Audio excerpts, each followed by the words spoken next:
ન્યૂઝમાં આપનું સ્વાગત છે। ગુજરાત કોંગ્રેસના કાર્યકારી પ્રદેશ અધ્યક્ષ અને વડગામ વિધાનસભાના ધારાસભ્ય જિગ્નેશ મેવાણીની ઉપસ્થિતિમાં એક મહત્વપૂર્ણ સંમેલન યોજાયું। ગુજરાત કોંગ્રેસ કાર્યકારી પ્રદેશ અધ્યક્ષ તેમજ વડગામ વિધાનસભાના ધારાસભ્ય તેમજ સેવાદળ ગુજરાતના અધ્યક્ષ માનનીય જિગ્નેશભાઈ મેવાણી સાહેબની ઉપસ્થિતિમાં સંમેલન યોજાયું। તેમાં અધ્યક્ષ કોંગ્રેસ તેમજ સાંસદ માનનીય શક્તિસિંહ ગોહિલ સાહેબ, ડોક્ટર દિનેશભાઈ પરમાર, રત્નાબેન વોરા, માનનીય રઘુભાઈ દેસાઈ, માનનીય લાલજીભાઈ દેસાઈ, હિતેન્દ્રભાઈ પીઠડિયા, અબ્દુલભાઈ દલાલ, નરેશભાઈ બેંકર, પ્રવીણભાઈ પરમાર, વકીલ પરમાર, નવ્યાન કાર્યક્રમ રાહુલ વાઘેલા તેમજ સુરજ બાબા અને અન્ય સમગ્ર કોંગ્રેસ પરિવારના કાર્યકરો સફળતાપૂર્વક સંમેલનને પૂર્ણ કરેલ હતું। નરેશભાઈ બેંકર સોલંકીના સફળ પ્રયત્નથી આમ આદમી પાર્ટીના સંગઠન મંત્રી કડી શહેર પ્રમુખ અને સૂચિત જાતિ આમ આદમી પાર્ટીના ભરતભાઈ બાબુભાઈ પરમારને કોંગ્રેસમાં જોડાવામાં સહભાગી બનાવ્યા હતા અને શક્તિસિંહ ગોહિલના હાથે કોંગ્રેસનો ખેસ પહેરાવ્યો તેમજ ડોક્ટર દિનેશભાઈ પરમાર સાહેબ તથા જીતેશભાઈ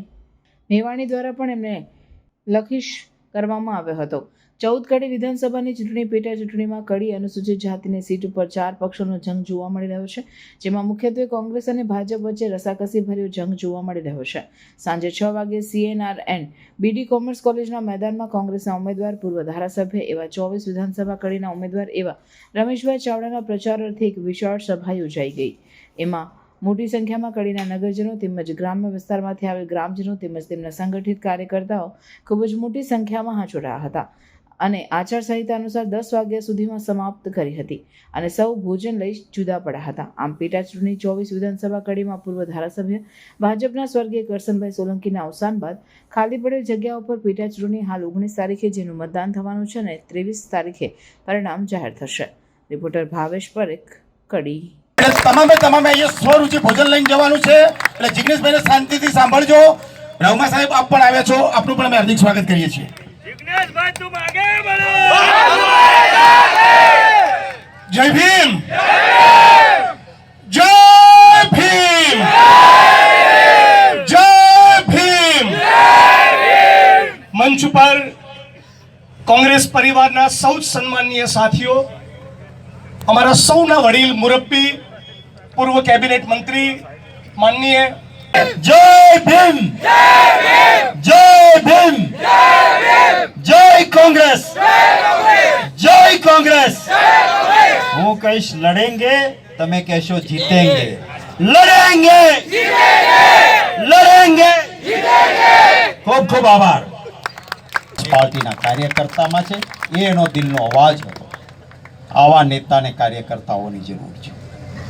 ક્યાંય કોઈનું ઝૂંપડું તૂટે, ક્યાંય કોઈને અન્યાય થાય તો એના માટે ઊભું રહેવું। કોને અન્યાય થયો છે, એ કઈ જ્ઞાતિનો છે, એ કયા ધર્મનો છે, એ કયા વર્ગનો છે, એ જોયા વગર જેને અન્યાય થયો છે એના પક્ષે ઊભું રહેવું એ કોંગ્રેસ પાર્ટીની ફરજનો એક ભાગ છે। કોઈ બાંધછોડ ન હોઈ શકે।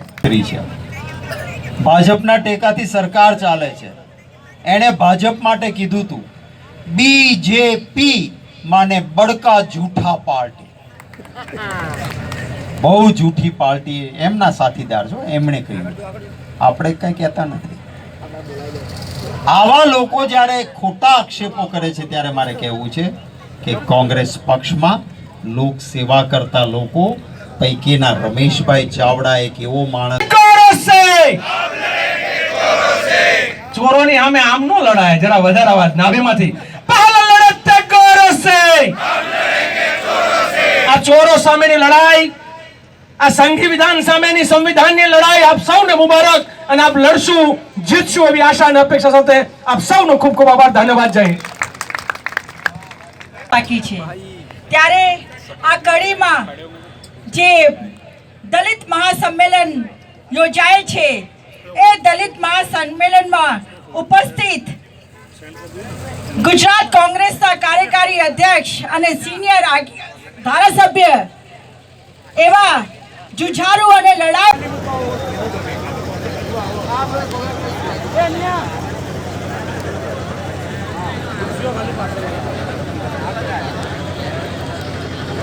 અને સુરેશભાઈ વાઘેલા અમારા જિગ્નેશભાઈનું ફૂલહારથી સ્વાગત કરવા માંગે છે। બંને આગેવાનોને વિનંતી કરીશું કે સ્ટેજ ઉપર આવશે। અમારો ભાઈ રાહુલ વાઘેલાને પણ વિનંતી કરું છું કે સ્ટેજ ઉપર આવશે। જોટાણાથી અમારા ભાવેશભાઈ ચાવડા આવ્યા છે, એમને પણ વિનંતી કરીશું કે ભાઈ આજે આટલા બધા લોકો બેઠા છો ત્યારે ખાસ કહું, ડરો મત. આમને સવાલ પૂછવામાં, આમની સામે પોસ્ટ લખવામાં બિલકુલ ચિંતા ના કરો. હમણાં રાજેશ ટી સોની નામના અમારા કોંગ્રેસના કાર્યકર્તાઓ પર એફઆઈઆર કરી, તો બહુ સારું, તું ફ્રેશ થઈને આવ્યો છે, વધારે ચોકલેટી લાગે છે.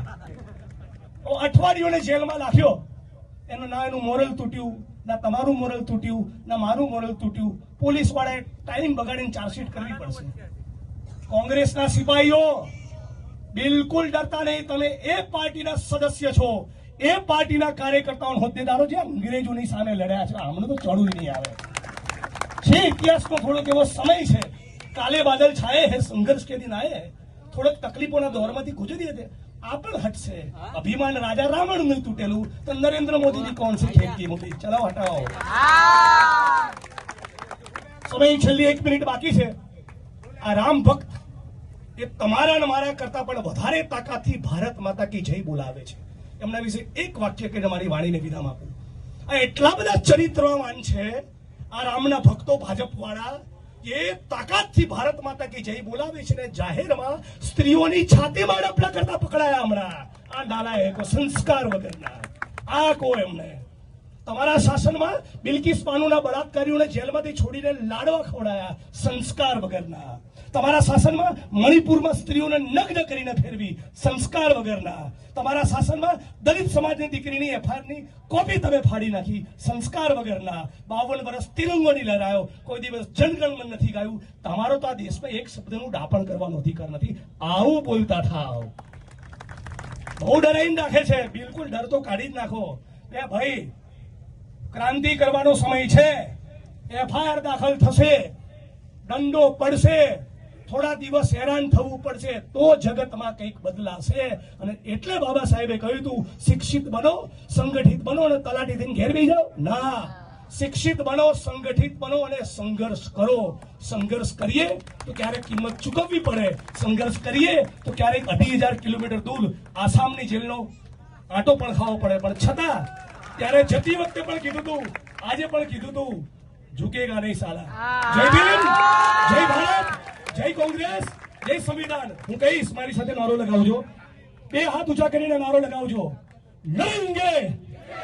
આ ઢીલું ઢસ, તમે તો ફર્સ્ટ ક્લાસ પાયા ખાવજો ને યાર. લડેંગે, લડેંગે, લડેંગે, લડેંગે. इंकलाब, इंकलाब, इंकलाब. ये धरती अपने आप की नहीं, किसी के बाप की. लड़ेंगे, जीतेंगे. जय भीम, जय भारत, जय कांग्रेस, जय संविधान. रमेश भाई चावड़ा, तुम आगे बढ़ो. रमेश भाई चावड़ा, तुम आगे बढ़ो. रमेश भाई चावड़ा, तुम आगे बढ़ो. जय भीम, जय भारत. ચોરના દીકરાઓ છે ને નાટક કરો છો, એમને પૂછો. પહેલગામનો હુમલો થયો, આજે કેટલા દિવસ થયા? 2 મહિના થશે. થોડા સમયની અંદર ખબર બી નહીં પડે ક્યાં છે પેલા 4 આતંકવાદી. સવાલ પૂછો. રાષ્ટ્રવાદનું નાટક કરે છે. એમના બાપ બી સ્વતંત્રતાના આંદોલનમાં નતા. કોઈ દિવસ જનગણમન નહીં ગાયું, 52 વર્ષ સુધી તિરંગો નહીં લડાયો અને દેશની આઝાદીની ચળવળમાં હિસ્સો પણ નહીં લીધો. આ લોકો એ ગાંધી અને સરદાર જોડે નહોતા, ફૂલે પેરિયાર અને આંબેડકરની જોડે નહોતા, ભગતસિંહ સુખદેવને રાજગુરુની જોડે નહોતા અને સુભાષચંદ્ર બોઝજીની જોડે પણ નહોતા. તો ક્યાં હતા? અંગ્રેજોના તલવા ચાટતા હતા આ લોકો. આમ કહો, કડીની બજારમાં કહો કે હું બેઠો છું, ખુલ્લેઆમ કહો. ડરો નહીં. રાહુલ ગાંધીનો શું નારો છે? ડરો મત. કોઈના બાપથી ડરવાનું નહીં. એ ધરતી अपने आप की नहीं, किसी के बाप की है. કોણ છે આ દેશનો ઓબીસી? કોણ છે આ દેશનો મુસ્લિમ, ડીએનટી, આદિવાસી, દલિત, જનરલ સમાજના ગરીબ માણસો કોણ છે? એ લોકો જેના પરસેવાથી તમારી પાછળ જેના બિલ્ડિંગ બની, એ લોકો છે જેને ગુજરાતની વિધાનસભાનું મકાન બનાવ્યું, એ લોકો જે ઉભરાતી ગટરમાં ઉતરે છે, એ લોકો જે ઈંટોના ભઠ્ઠામાં છે, એ લોકો જે કન્સ્ટ્રક્શનની સાઇટમાં છે, એ લોકો જે કેમિકલની ફેક્ટરી. રાષ્ટ્રના નિર્માતા આપણે છીએ, રાષ્ટ્ર નિર્માણ કરનારા આપણે છીએ, ભારત ભૂમિમાં પરસેવો પાડનારા આપણે છીએ. અને આપણને કોઈ તું કહી જાય.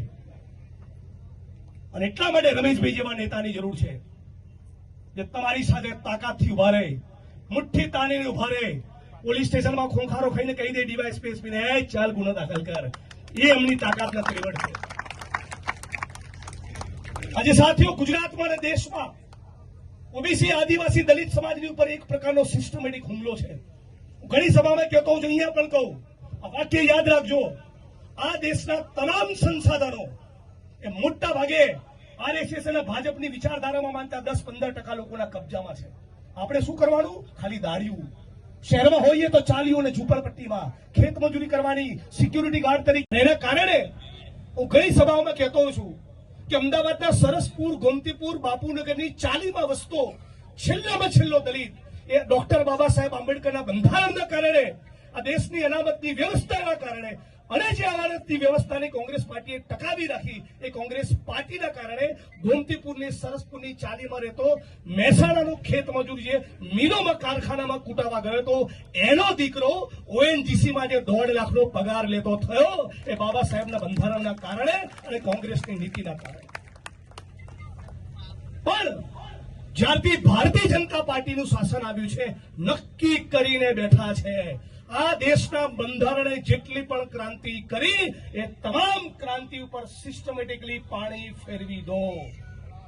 આદિવાસી, ઓબીસી, ડીએનટી, મુસ્લિમ, દલિત, ખેડૂત અને મજદૂરોનો એકડો કાઢી નાખવાનું ષડયંત્ર રચાયું હોય તો નાગપુરમાં આરએસએસ ની ઓફિસમાં રચાયું છે.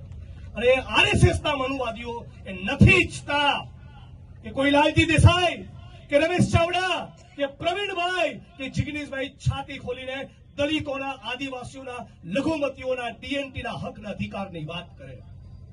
આજે કિસ્સો તમારી વચ્ચે મૂકવા માંગુ છું. માનની શક્તિબાઈના સમગ્ર મંચ તમે હચમચી જશો. આજથી થોડાક વર્ષ પૂર્વે સંતરામપુરની અંદર દલિત સમાજની એક દીકરીની ઉપર 11 દિવસ સુધી 8 થી 9 લોકોએ સામૂહિક બળાત્કાર કર્યો. એક ધારા 11 દિવસ સુધી એ દલિત સમાજની દીકરી ઉપર. અને એ બળાત્કારની ઘટનામાં 3 ભારતીય જનતા પાર્ટીના નેતાઓ આરોપી હતા. એ દીકરી લોહી લુહાણ પરિસ્થિતિમાં માંડ પોતાનું જીવન બચાવીને, કદાચ એનું ખૂન થઈ જાય એવા સંજોગોમાં એ પોતાનું જીવન બચાવીને એ સંતરામપુરના પોલીસ સ્ટેશનમાં પહોંચે છે. અને ત્યાંના પોલીસ કર્મીઓ એ ગેંગરેપ, સામૂહિક બળાત્કારની એફઆઈઆર દાખલ કરે છે. પણ જેવી પેલી ભાજપના નેતાઓને ખબર પડી કે અમારી સામે ગેંગરેપનો ગુનો દાખલ થયો તો ભારતીય જનતા પાર્ટીના સંતરામપુર તાલુકાના એક મહિલા આગેવાનને પોલીસ સ્ટેશન મોકલ્યા. અને તમે નહીં માનો શું થયું? બળાત્કારનો ભોગ બનેલી સંતરામપુરની દલિત દીકરીને ત્યાંથી ઉઠાવી શહેરા લઈ ગયા અને શહેરના પોલીસ સ્ટેશનમાં બળાત્કારની બીજી એવી ફરિયાદ નોંધાવી જેમાં પેલા 3 ભાજપવાળાના નામ નહોતા અને જેવા ભાજપવાળાના 3ના નામ હતા એ એફઆઈઆર અને સ્ટેશન ડાયરીનું પાનું એએસઆઈ ને પીએસઆઈએ સાથે મળીને ફાડી નાખ્યું. ભારતના ઇતિહાસમાં બી કોઈ ઘટના નહીં હોય કે બળાત્કારનો ભોગ બનેલી, સામૂહિક બળાત્કારનો ભોગ બનેલી દલિત સમાજની દીકરીની એફઆઈઆર પોલીસ સ્ટેશનમાં બેઠેલો પીએસઆઈ ને એએસઆઈ ભાજપના નેતાઓના ઇશારે ફાડી નાખે.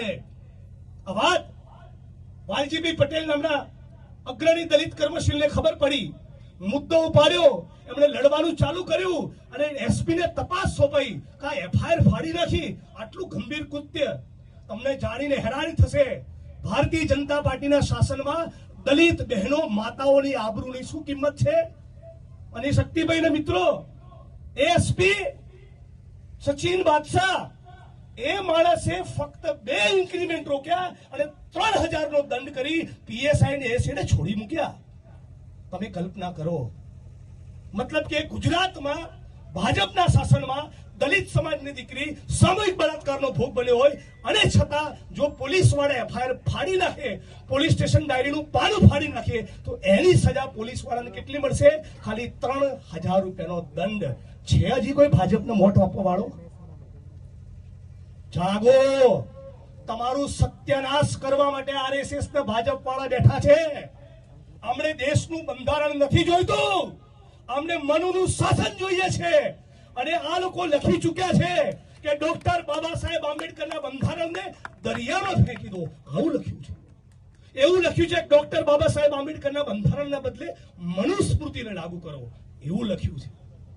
હજી એક પણ ઓબીસી, એક પણ ડીએનટી, એક પણ આદિવાસી કે દલિતનો વોટ ભાજપમાં પડે એનો મતલબ એમ કે આપણે ઊભા ઊભા પોતાના પગ ઉપર કુહાડીના ઘા ઉપર ઘા મારીએ છીએ.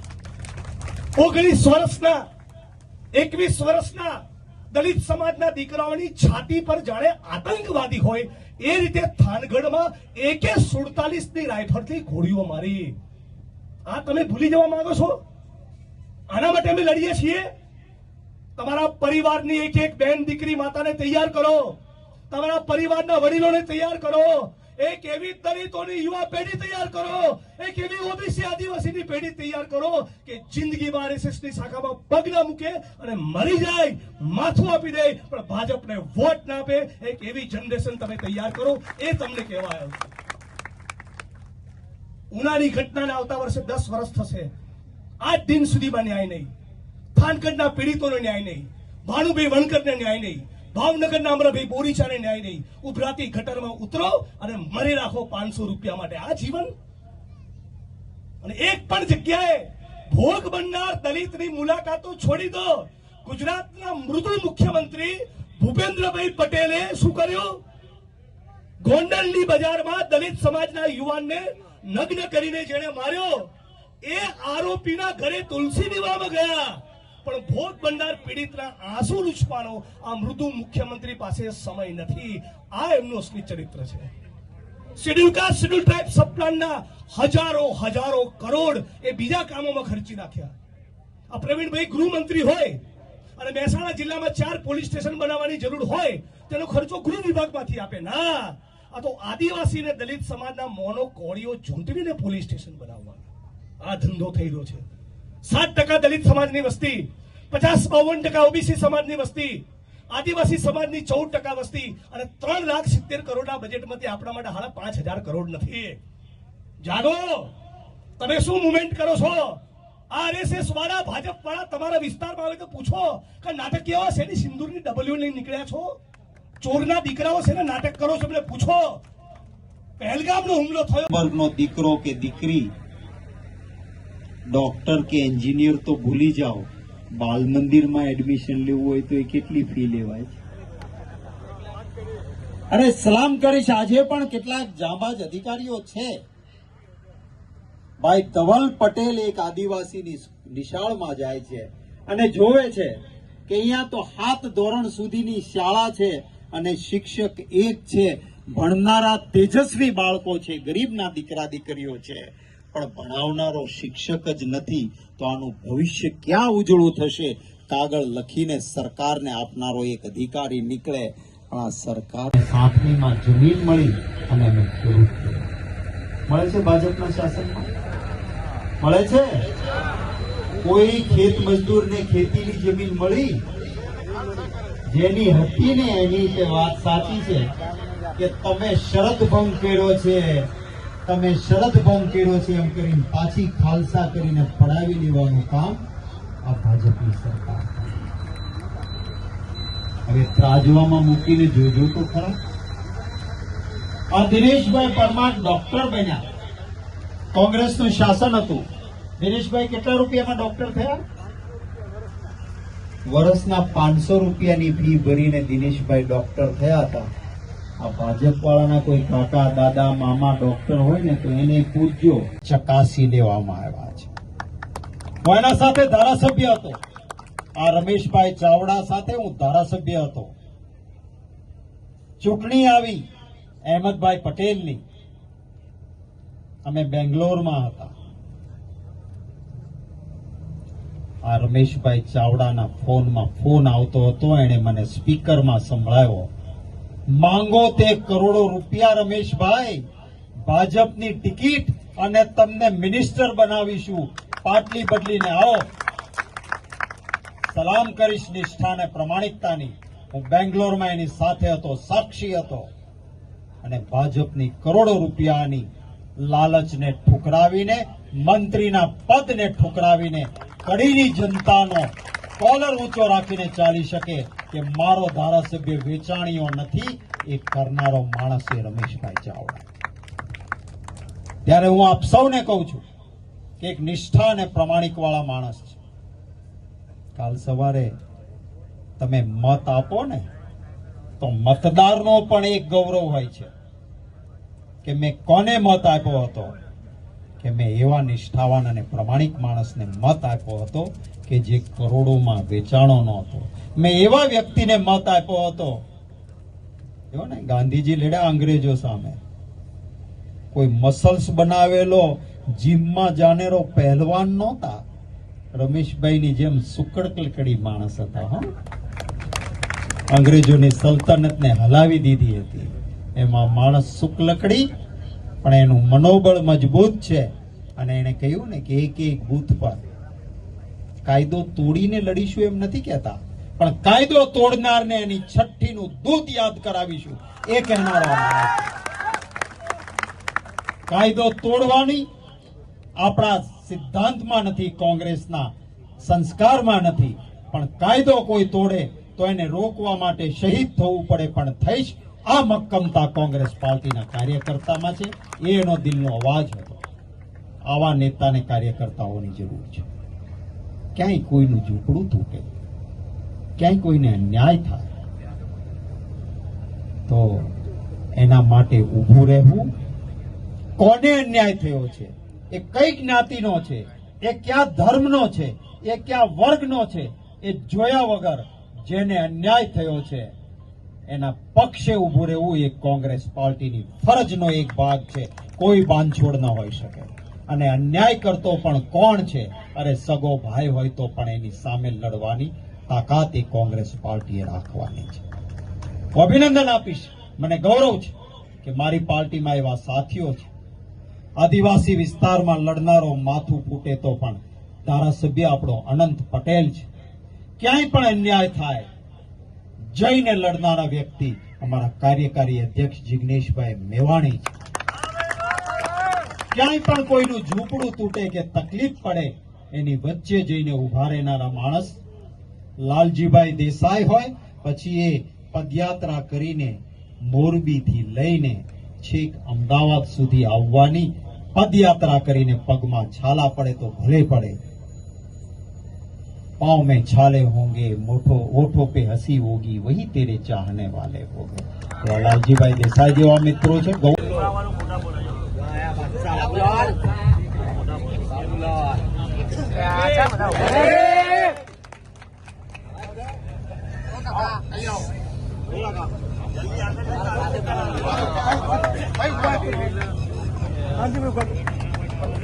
હેલો, આ ખૂબ મોટી ગૌરવની વાત કે આજે ફાધર્સ ડે ના દિવસે જેમનો દીકરો આ દેશની અંદર ખૂબ મોટી સામાજિક અને રાજકીય પ્રતિષ્ઠા મેળવી હોય અને એમના પિતા આજે સામે સ્ટેજ ઉપર બેસીને જોતા હોય તો ખૂબ મોટી ગૌરવની વાત છે.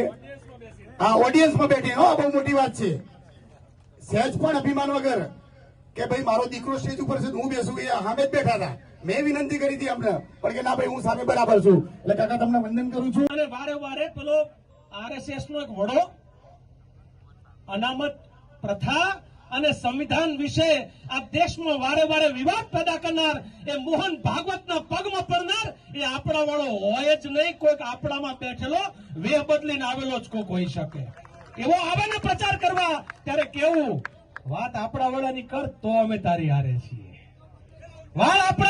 વાત આપણા અધિકારની કર તો અમે સાથે છીએ. ચાલ ચેલેન્જ કર. તું ભાજપનો ધારાસભ્ય છો, તું એસસી સીટ ઉપરથી જીતેલો છો, તું ઓબીસી ના મત માગીને ગયેલો છું, તું માઇનોરિટી ના મત માગીને ગયો છું, તો ગરીબોને વચનો આપીને ગયેલો છું.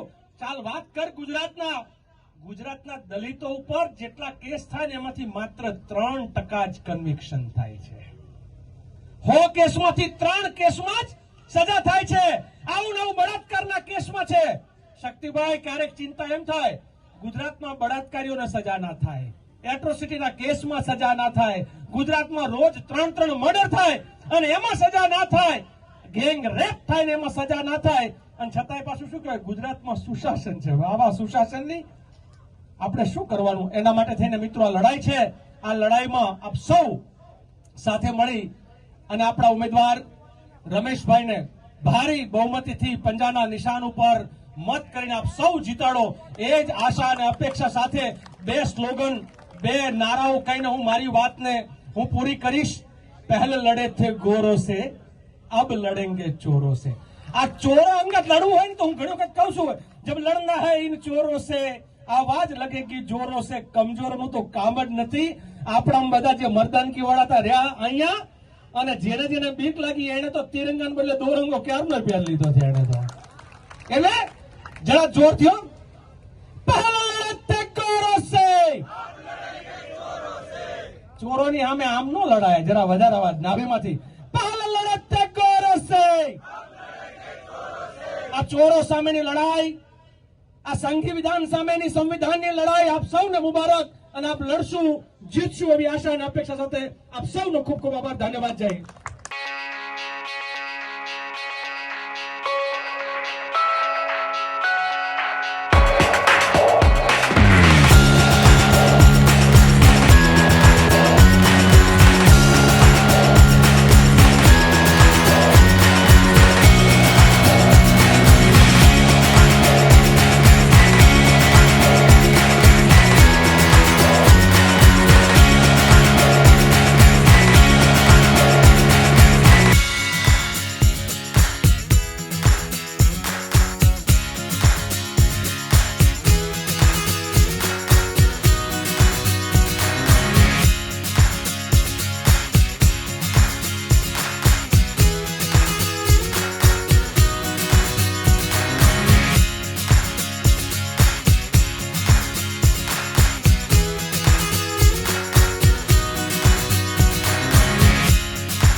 આવા ન્યૂઝ જોવા માટે સાબર આવાઝ યુટ્યુબ ચેનલને સબસ્ક્રાઇબ કરો અને લાઇક કરો, જેથી હવે પછીના દરેક સમાચાર સબસ્ક્રાઇબ કરેલા હશે તેઓને નવા સમાચારની માહિતી મળી જશે.